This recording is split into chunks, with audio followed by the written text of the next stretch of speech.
दोस्तों, आज की इस वीडियो में हम बात करने वाले हैं भारत के सबसे बड़े और सबसे भरोसेमंद सोशल सिक्योरिटी सिस्टम में से एक एम्प्लॉइज प्रोविडेंट फंड ऑर्गेनाइजेशन की उस स्कीम के बारे में जो रिटायरमेंट के बाद करोड़ों कर्मचारियों को हर महीने रेगुलर इनकम देती है।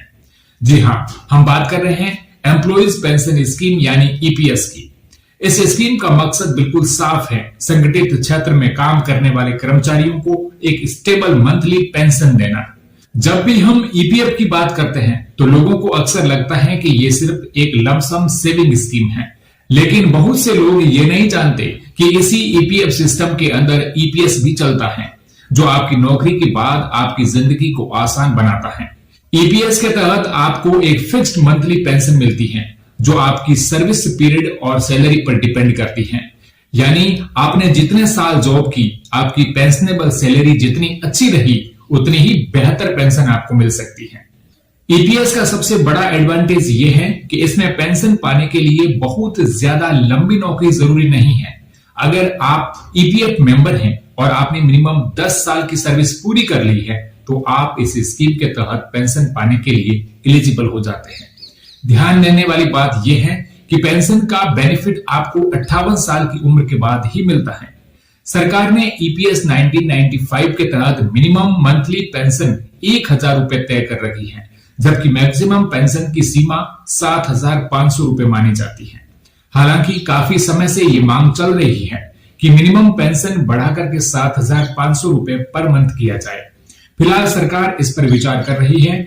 अब हम समझते हैं कि ईपीएस यानी पेंशन स्कीम में पैसा जमा कैसे होता है।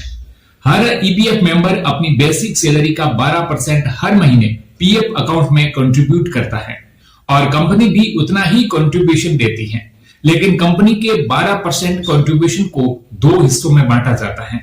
इसमें से 8.33% हिस्सा ईपीएस यानी पेंशन स्कीम में जाता है और बाकी 3.67% हिस्सा ईपीएफ अकाउंट में जमा होता है। यानी आप खुद सीधे ईपीएस में पैसा नहीं डालते, बल्कि कंपनी के कंट्रीब्यूशन का एक हिस्सा आपकी पेंशन के लिए इन्वेस्ट हो जाता है। अब सवाल आता है कि आखिर पेंशन कैलकुलेट कैसे होती है। ईपीएस पेंशन कैलकुलेशन के लिए एक सिंपल फॉर्मूला यूज किया जाता है। आपकी मंथली पेंशन इस फॉर्मूले से निकाली जाती है। फॉर्मूला है pensionable salary into pensionable service divide by 70। यहां पेंशनेबल सैलरी का मतलब है आपकी आखिरी 5 साल की एवरेज सैलरी। वर्तमान नियमों के अनुसार पेंशन योग्य वेतन की अधिकतम सीमा 15,000 रुपए प्रति माह निर्धारित है और पेंशनेबल सर्विस का मतलब है आपने ईपीएस में कितने साल कंट्रीब्यूशन किया है।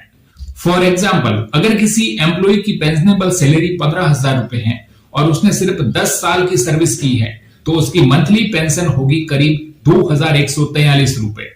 इसका मतलब साफ है कि भले ही आपने मिनिमम 10 साल नौकरी की हो, फिर भी आप पेंशन के हकदार बन जाते हैं। लेकिन ज्यादा सालों तक सर्विस करने से पेंशन अमाउंट काफी बढ़ सकता है। अब दोस्तों, एक और बहुत बड़ा और इंपॉर्टेंट अपडेट है जिस पर आपको जरूर ध्यान देना चाहिए। अभी ईपीएफओ में वेज सीलिंग यानी सैलरी लिमिट 15,000 है। मतलब आपकी सैलरी चाहे 30,000 हो या 50,000, ईपीएस कंट्रीब्यूशन 15,000 की लिमिट के हिसाब से ही कैलकुलेट होता है। लेकिन सुप्रीम कोर्ट ने केंद्र सरकार से कहा है कि पिछले 11 साल से इस वेज सीलिंग में कोई बदलाव नहीं हुआ है, जबकि इन्फ्लेशन, मिनिमम वेजेस और इनकम सब काफी बढ़ चुके हैं। ऐसे में सरकार इस सीलिंग को 21,000 या 25,000 रुपए तक बढ़ाने पर विचार कर रही है।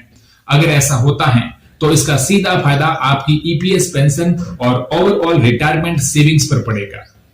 ईपीएस में पेंशन के कई प्रकार होते हैं। सबसे कॉमन है सुपर एन्यूशन पेंशन, जो 58 साल की उम्र पूरी होने पर मिलती है। इसके अलावा अर्ली पेंशन का ऑप्शन भी होता है, जहां आप 50 साल की उम्र के बाद रिड्यूस्ड पेंशन क्लेम कर सकते हैं, लेकिन इसमें हर साल करीब 4% की कटौती होगी। अगर आप चाहते हैं कि रिटायरमेंट के बाद आपकी पेंशन ज्यादा हो, तो इसके लिए सबसे पहला तरीका है लंबी सर्विस। जितने ज्यादा साल आप काम करेंगे, उतनी ज्यादा पेंशनेबल सर्विस होगी और पेंशन अमाउंट बढ़ेगा। दूसरा, हायर सैलरी। तीसरा, ईपीएस में रेगुलर कंट्रीब्यूशन। और अगर आप एलिजिबल हैं तो हायर पेंशन स्कीम का ऑप्शन जरूर कंसीडर करें, जिससे आपकी मंथली पेंशन में अच्छा खासा फर्क पड़ सकता है। तो दोस्तों, ईपीएस एक ऐसी स्कीम है जिसे अक्सर लोग इग्नोर कर देते हैं। लेकिन लॉन्ग टर्म में यही स्कीम आपकी रिटायरमेंट लाइफ को सिक्योर बनाती है। इसलिए जरूरी है कि आप अपने ईपीएफ और ईपीएस डिटेल्स को समय समय पर चेक करें और फ्यूचर के लिए सही प्लानिंग करें। अगर आपको यह जानकारी यूजफुल लगी हो तो वीडियो को लाइक और शेयर करें और ऐसे ही फाइनेंशियल इंफॉर्मेशन पाने के लिए सब्सक्राइब करें।